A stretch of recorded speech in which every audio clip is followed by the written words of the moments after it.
departamentuak proposatutakoa ez ordea, Steilas, Lab, ELA eta Komisiones Obrerasek eta mobilizazioei eutxiko diete. Azken lau zentral hauek protesta egin dute Hezkuntza Departamentuaren atarian euren desadostasuna irudikatzeko.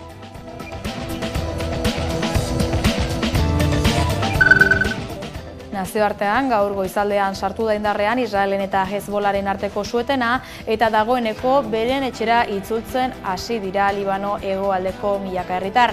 Barealdia behin-behinekoa izango da, nolanahi ere 60 eguneko etenaldia adostu baitute.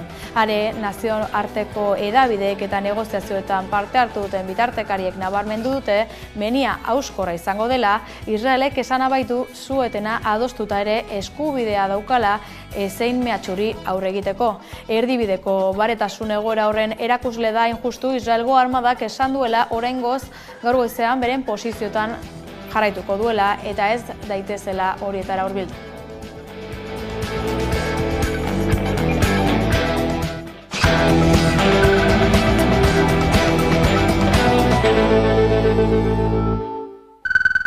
Arratsaldeon guztioi, Imanol Pradales eta Pedro Sánchez Moncloan bildu dira gaur arratsaldean.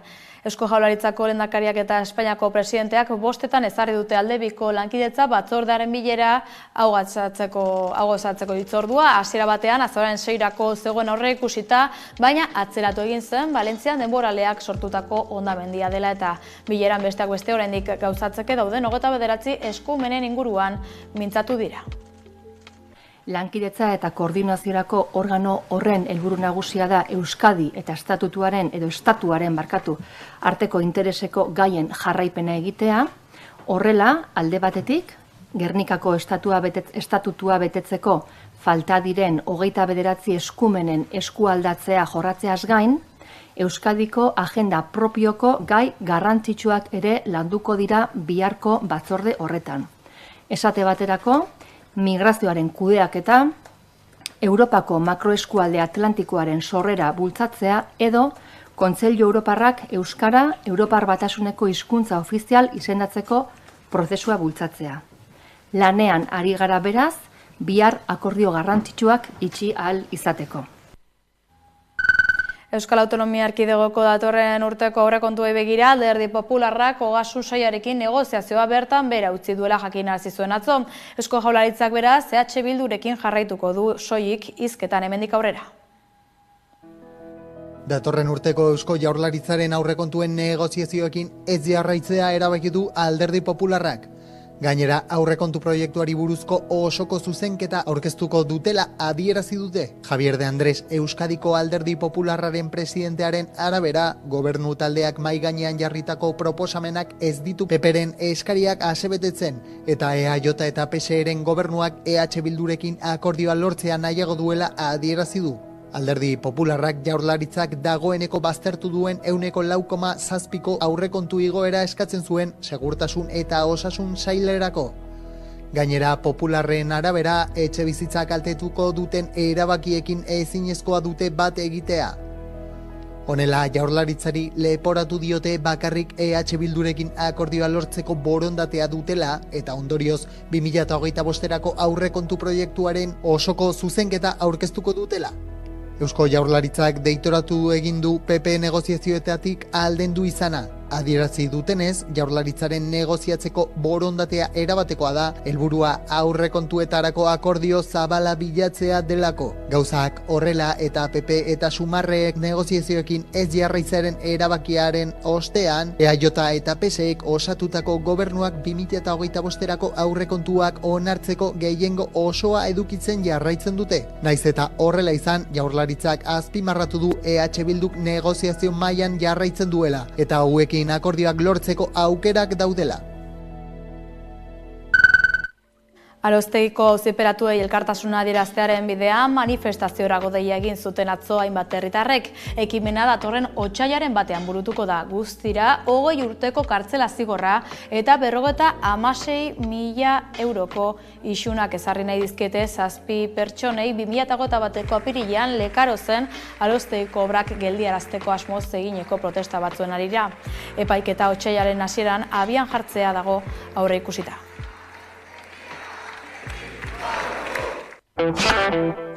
Jose Ramon Bengoetxea zuzenbidearen filosofiako katedradunak irabazi ditu Euskal Herriko Unibertsitateko errektoretza hauteskundeak. Bozken ia 74 eskuratu ditu Bengoetxeak, 136 aldiz orain arte errektore izan den Eba Ferreirak.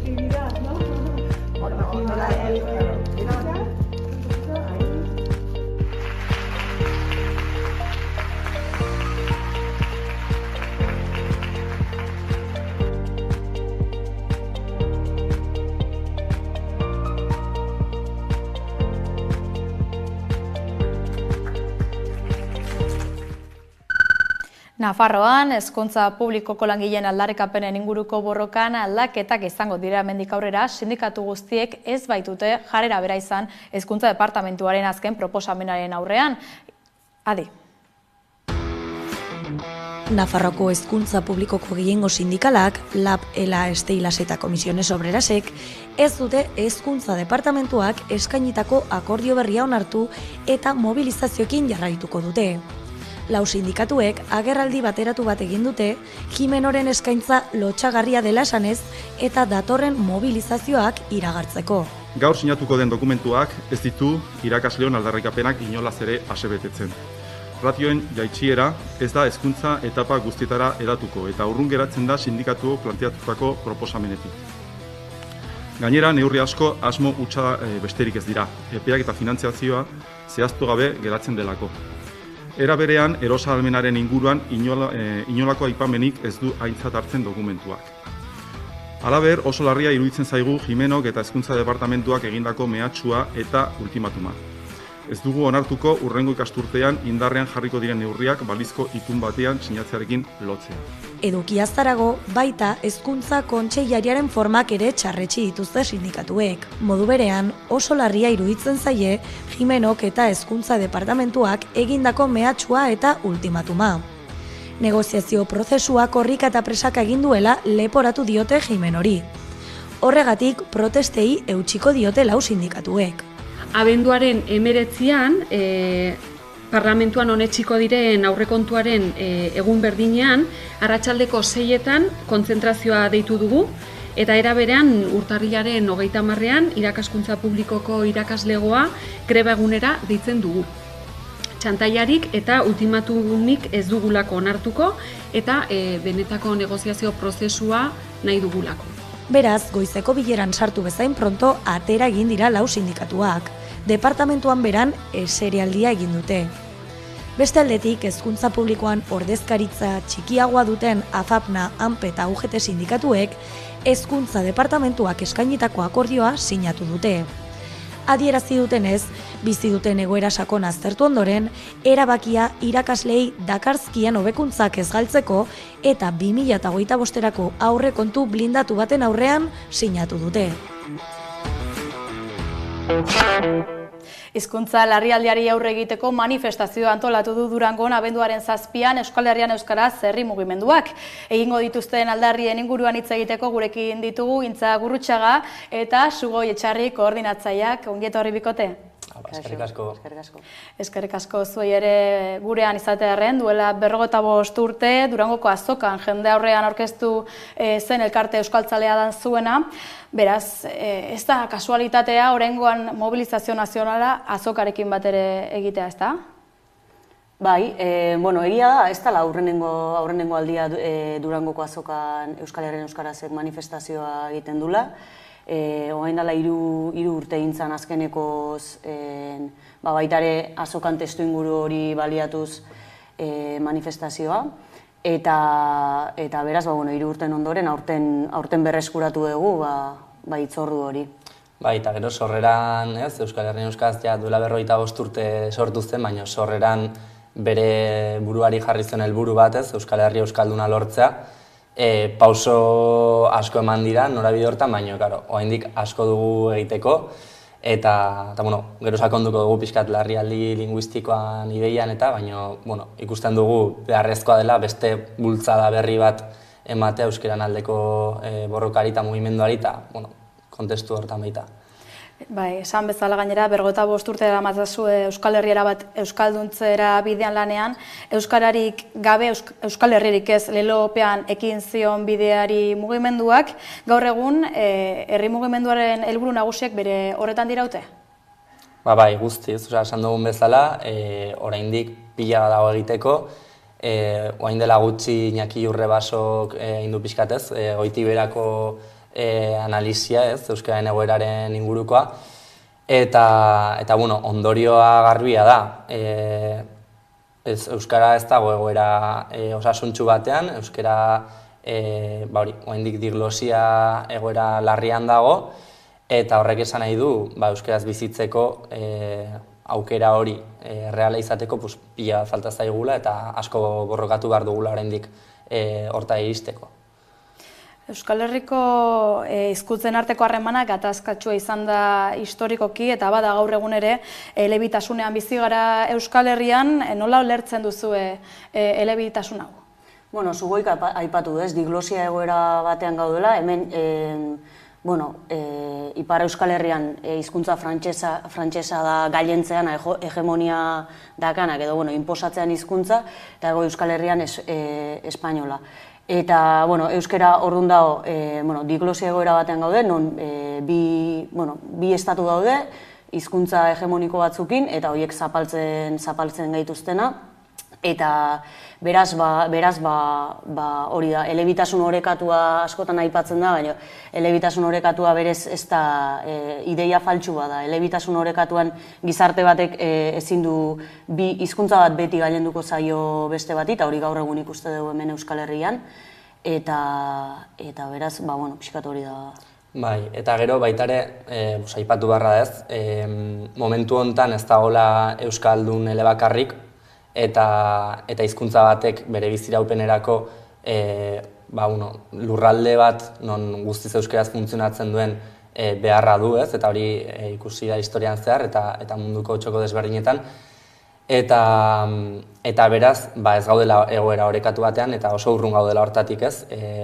Guk uste dugu elebitasun hori badela modu bat baita ere diglosia egoera hori edo hizkuntzen arteko desoreka hori mantentzeko eta iraunarazteko, orduan uste dugu baita ere hori zalantzan jarri behar dugula, kritikatu behar dugula eta aldarrikatu behar dugula Euskal Herrin euskeraz bizitzeko eskubidea eta nagusitasunez euskeraz bizi behar garela edo egoera hortara iritsi behar garela.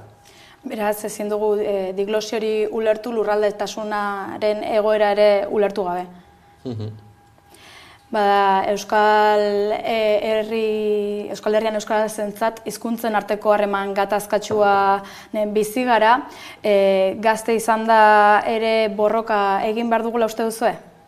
Bai, zalantzai gabe, borroka azken finean testu inguruak aldatzea, borroka molde berriak sortu behar dira, eta belaunaldi berriok hortan horri espadio hueltzen, horrek eduki lezaken arriskua da, borroka horrek ez jarraitzeko eta horretan gehatzeko, eta noski baietz, Euskararen aldeko borrokande gaztiak implikatu beharra dago, gazteak implikatuta bagaude, hori Euskal Herrian euskaraz gain, gazte euskaltzaleen sarea ere hor dabil, baita ere euskaran kontzientzia hori zabaltzen gaztean artean. Eta, alare gazteta ezin da mugatu borroka hau, nik uste gaztiaz gain gizarte osoak eman berdula beria borroka honetan de bai, beste borroka askotan bezala. Bai, eta gero, belaunaldi bezala ustut importantea dela, jaso dugu azkenan borroka baten emaitza, eta eskolan gutako gehienak edo parte importante bat euskaraz ikasi dugu, baldintza minimo batzuk ikusi ditugu eta horrek ekartzen duna da neurri baten sentsazio ukitza egina dagoela, eta euskeran egoera salbatuta dagoela, euskaraz bizitza posible da eta oso urruti gaude hortatik. Orduan, ustut, belaunaldi bezala baita ere, hartu behar duela kontzientzia zergatik iritsi garen puntu hontaraino, zenbat falta den euskalduntzeko eta benetan gure gure burutik hasita, ez, eta kale eta saretara eta espazio desberdin guztitara euskaraz bizitzeko eskubide hori zabaltzeko eta aukera hori zabaltzeko, eta orduan, uste dut hori ere tokatzen zaigula gazte bezala. Bai, gazteak aipatu ditut gehien bat belaunaldi berri tiraka, izan ere hasian aipatu bezala duela 45 urte hasi zen herri mugimendua da Euskal Herrian euskaraz, baina aurpegi berriak ditu orain zuen mugimenduak, zuek zarete aurpegi berri horien erakusle, eta Euskal Herrian gazteek ere mobilizatzeko plataforma bat ere sortu duzue, borroka egiteko moldeak ere aldatu dira. Konta eguztu pixkat gehiago Euskal Herrian gazteok nola egin dezakegun borroka? Hor, gu badugu hor pixkat atzetik harreman sare bat, ez?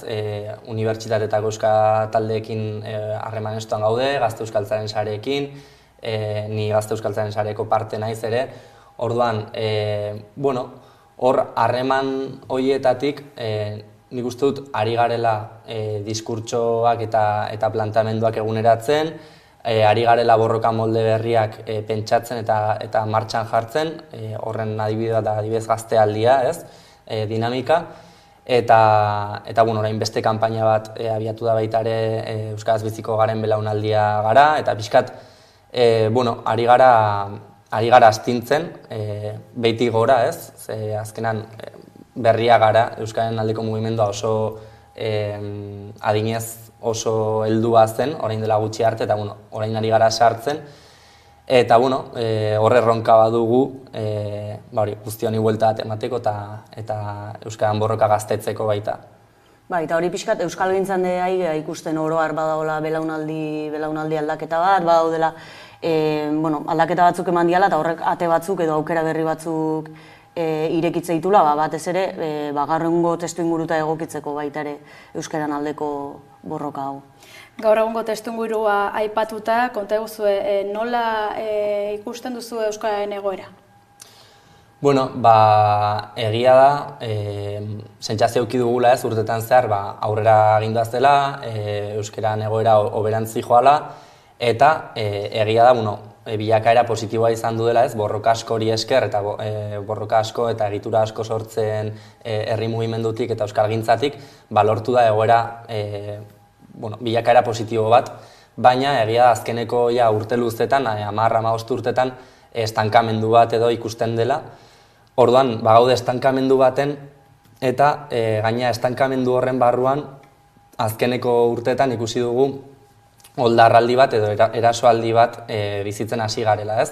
Lehenagotik zeuden mehatxu edo zeuden kontrako indarrek oain indarra handiago zitzen dute eta lortuta genuen hori atzera botatzen saiatzen ari dira, ez? Diskurtso politikoen aldetik, mediatikoki ere gerozta euskeran kontrako diskurtso gehiago zabalduz eta epaiketetatik, ez? Epaitegietatik. Orduan, uste dugu oldarraldi horren aurrean bi bide dauzkagula, edo gure helburuak eta aspirazioak gutxitu eta murrizten joan, ez? Eta horrek eramago gaitu estankamendu hori luzatu edo atzerakada batera, edo oldarraldi hori probestu, benetan kontzientzia bat hartzeko eta horri aurre eginez bizitzeko, biziberritzeko euskaren aldeko borroka eta mugimendua. Orduan guk bigarren horri arroaldia deitzen diogu eta guk hortara deitzen dugu, ez? Euskalduna deitzitugu arroaldi hortara. Oldarraldi guzti honen aurrean, beraz, arroaldira egiteko deia egiten duzue? Bai, hori da, azken finean zugoik aipatu du, ez? Indar guztiak edo, indar asko dazkau aurka, hor dago globalizazioa, hizkuntza gutxitu ororen kontra da biena, eta hor oso garrantzitsua da kontzientzia hori hartzea eta aktibazio hori eta oldarraldi honen edo aurkako indar hauen aurrian kolektiboki indartzia, saretzia eta horri erantzun indartsu bat ematia. Erantzun horren erakusle izango da abenduan egingo den manifestazioa, Durangon egingo den manifestazioa? Bai, hori da. Azkenan, pixkat hemen larrialdi linguistikoa aipatu da, ikusi delako irizpide desberdin batzuk betetzen ari direla, ez? Kezka sortzen ari direnak, eta euskalgintza osoa batzen gaitu ja ideia horrek, ez? Larrialdi linguistikoan gaudela, eta euskalgintzaren kontseilua hori lantzen ari da, ez? Hori ezaugarritzen eta argudiatzen eta bar. Gu horren parte garen einean, baitare, ideia horren kontzientzian lagundu nahi dugu, eta gainera uste dugu, Euskal Herrian euskarazetik, argi dugu larrialdi linguistiko horren irtenbidea benetan badela gure hizkuntzarentzako estatu bat sortzea, ez? Euskararen Errepublika deitzen duguna. Hau da, uste dugu independentzia beharrezkoa dugula, benetan euskaraz biziko bagara, eta hori mugimendu desberdinen artean egin behar dugula, borroka desberdinen baturatik etorriko dela, baina horren kontzientzia hartu beharra dugula, ez? Gure larritasun horren aurrean irtenbidea hortik joango dela.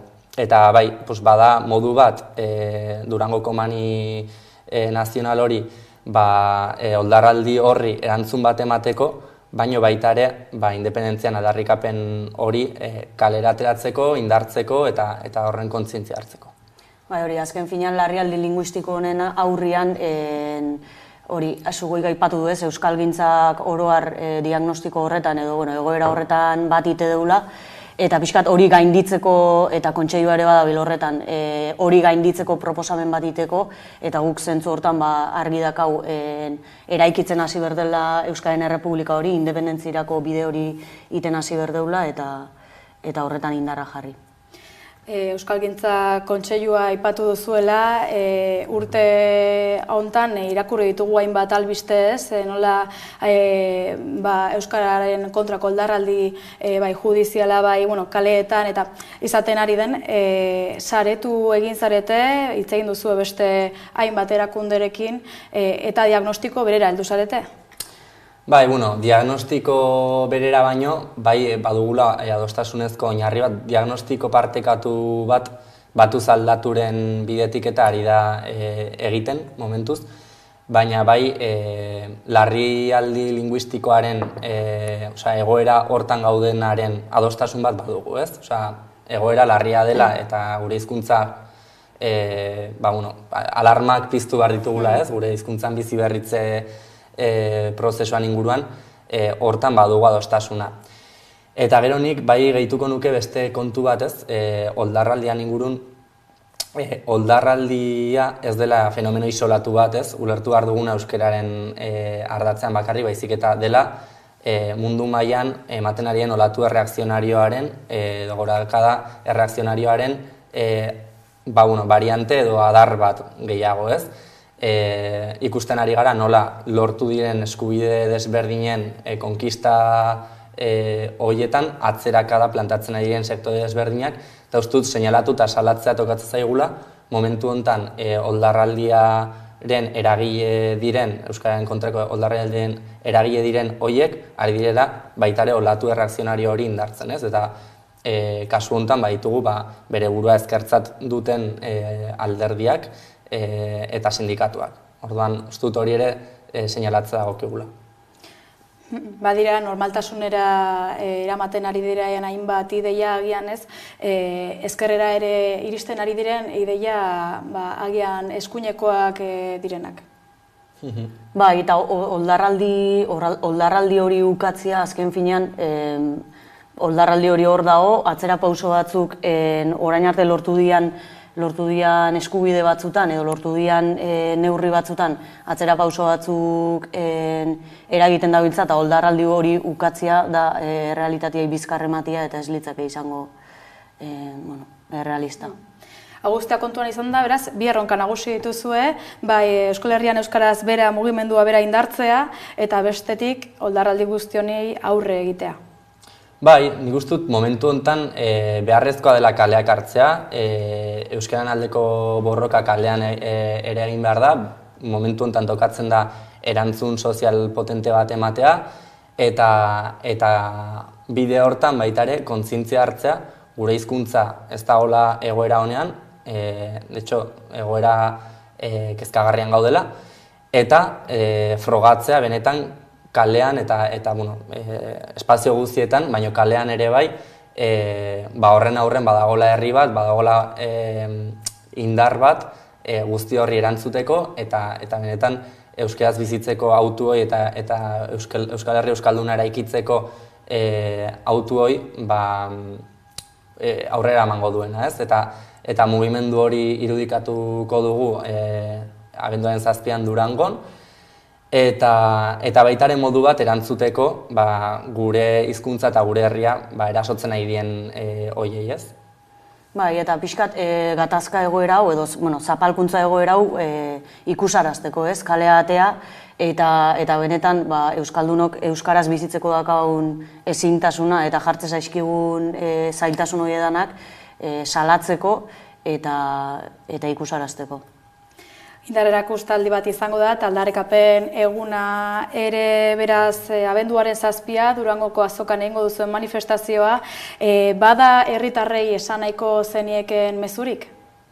Bai, hori, pixkat esan dugunen aritik, badela momentua kalera ateratzeko, euskaldun izateaz arrotzeko, eta konplejuak pixka gainetik kenduz, gure herrin, gure hizkuntzan bizitzeko eskubide hori aurrera eramateko ekimen bat eta determinazio bat dugula adierazteko, ez? Eta neurri hortan, norabide hortan, abendu 7ko hitzordua oso garrantzitsua dela, Durangon egon barra dugula euskaltzale guztiok, hori, azkenean Euskal Herri Euskalduna posible dela sinisten dugulako, eta hori Euskararen Errepublikan bidetik egingo dugula badakigulako edo hori delako gure iparra, ez?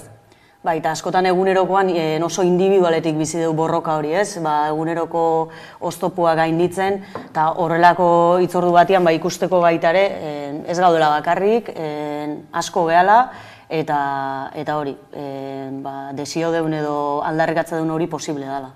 Kolektiboaren indarra orduan, goraipatu beharra dago. Bai. Guztiz. Xehetasunak azalduta, zu mobilizazioaren xehetasunak azalduta, agurtzea besterik ez zaigu falta bikote, mila eskerra Hamaika telebistan izatearren. Eskerrik asko zuei.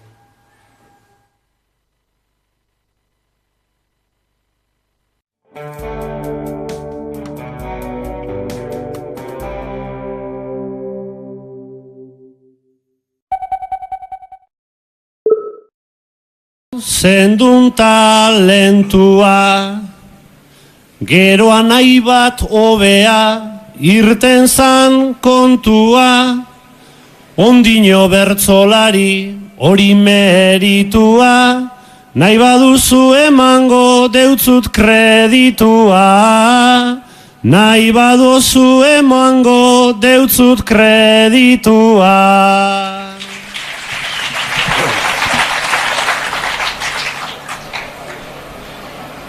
Bapatean arkaitzek zenbat egidion, anaia bat baneukan bai hobea inon, ta txapel bat deutzie orain gitzi emon, baina orain 10 urte aizen bat zorion, azeko kotekoak ematen nizkion, azeko kotekoak ematen nizkion.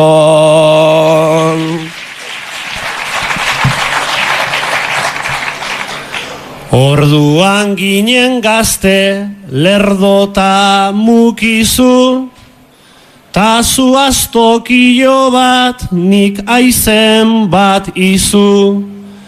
Baina orain puesto bat, diru eta pizu, eta bi guarda espaldaz ere ditut aizu, kokotekoak honek emango dizkizu, kokotekoak honek emango dizkizu.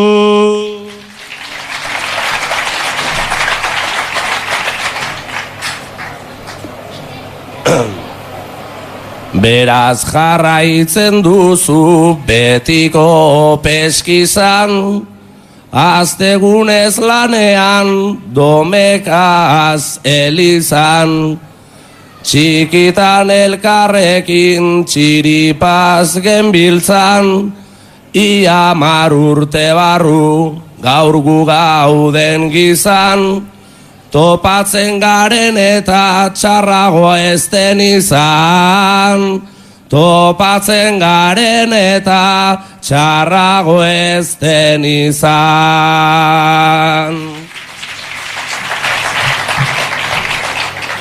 Gaztetan egin gendun 11 pintada, polizia atzetik barreta algara, utopia hoiek aztu nituen nikara, zube PNV-koa ja izango zara, urteak aurrera joan espabilau behar da, urteak aurrera joan espabilau behar da.